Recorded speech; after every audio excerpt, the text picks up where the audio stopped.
थाली हम कल भी बजाए थे, थाली हम आज भी बजाएंगे।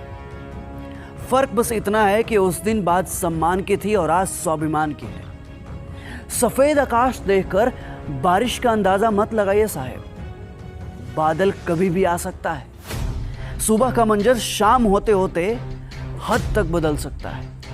कितनी बड़ी विडंबना है कि 60 मिनट में 100 सवाल को हल करने वाला छात्र इन नेताओं की घटिया राजनीति के सामने बेबस है, जिन्होंने कोई एग्जाम भी नहीं दिया। इन नेताओं को वो दे दो रेलवे एसएससी बैंक का सवाल तो इनके फट के हाथ में ना आ जाए तो कहना। इनकी असली औकात तब समझ में आएगी और तब इन्हें पता चलेगा कि एक स्टूडेंट कितनी मेहनत करता है कैलकुलेटर से भी ज्यादा तेज कैलकुलेशन करने में। बिना किसी एग्जाम के कुर्सी मिली गई है तो ये स्टूडेंट का दर्द ये क्या खाक समझेंगे?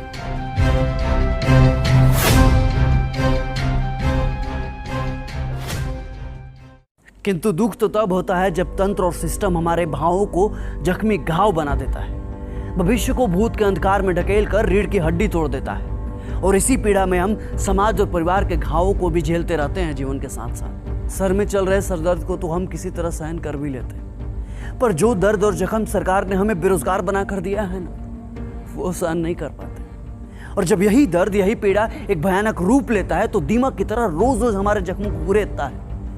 और कभी कभी इस दर्द की पीड़ा हमारे लिए असहनीय भी हो जाती है। फिर भी ऊपर बैठे वोट की टकटके लगाए हुक्मरानों को हमारी दर्द की चीखें सुनाई नहीं देती, और सुनाई देंगी भी कैसे?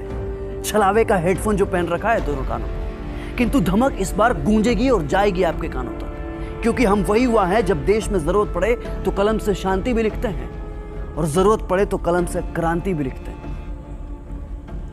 हमें इस कदर बेबस मत कीजिए साहब कि हम सृजन का कार विध्वंस में लगा दें। ज्यादा उलटफेर आपके तंत्र का उलटफेर कर सकता है। वक्त है चेत जाइए, क्योंकि गुजरा हुआ वक्त कभी वापस नहीं आता।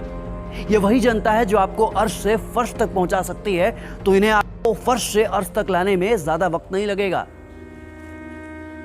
अरे साहब, जब इतने संशोधन हुए तो एक और संविधान संशोधन कर दो। तय कर दो कि किसी भी एग्जाम का रिजल्ट और सिलेक्शन एक फिक्स टाइम पीरियड में होगा। अरे आप लोग पत्थर हैं, आप पत्थर की मूरत जो किसी भी सूरत में बदलने का नाम ही नहीं लेते।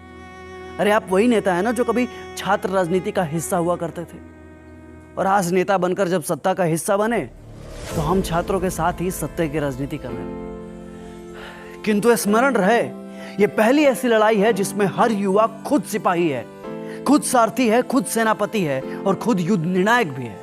अब बस जरूरत है तो इस आग को अपने भीतर जिंदा रखने की। जो कभी हिम्मत टूटे तो सोचना अपने माँ बाप के बारे में जिन्होंने तुम्हारे आंखों में अपने सपने को पलते देखा है। उस दिन को याद करना जब तुम तैयारी के चक्कर में रक्षाबंधन में घर नहीं जा पाए थे। तुम्हारी त्याग, तुम्हारी तपस्या ही तुम्हें बल देगी। और याद रखना, ये लड़ाई सिर्फ आज के लिए नहीं है, बल्कि आने वाली पीढ़ियों के बारे में भी है, जो आने वाले समय में प्रतियोगी परीक्षाओं के अथाह समंदर में कूदने वाले।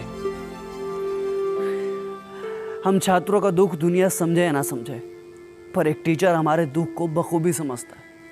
जरा सोचिए ना, क्या बीतती होगी उस शिक्षक पर जो दिन रात मेहनत करके पढ़ाता है, युवा पीढ़ी को खड़ा करता है, रिसर्च करता है कि आने वाले एग्जाम में किसी भी बच्चा का सिलेक्शन न अटक जाए। लेकिन अफसोस कि यहाँ तो पूरी परीक्षा ही अटक जाती है। लेकिन इस बार हम नहीं अटकेंगे, क्योंकि इस बार हमारे शिक्षक भी हमारे साथ हैं। वही शिक्षक जिन्हें कोई सत्ता में चोर धनानंद उनके प्रस्ताव को ठुकरा कर उन्हें अपमानित करता है, तो उसके सत्ता का नाश करने के लिए चंद्रगुप्त मौर्य स्थापित कर देते हैं, जिन्हें आज चाणक्य कहकर हम प्रणाम करते हैं। अगर इस बार हम रुक गए, अगर इस बार हम चूक गए या फिर हमारी आवाज को दबा दिया गया, तो ये हिंदुस्तान के हर एक शिक्षक का अपमान होगा और आने वाली हर पीढ़ियों को ये कड़वा घूंट पीना ही होगा। हमें इनकलाब करना होगा और हम जीतेंगे, लाजिम है हम ही जीतेंगे।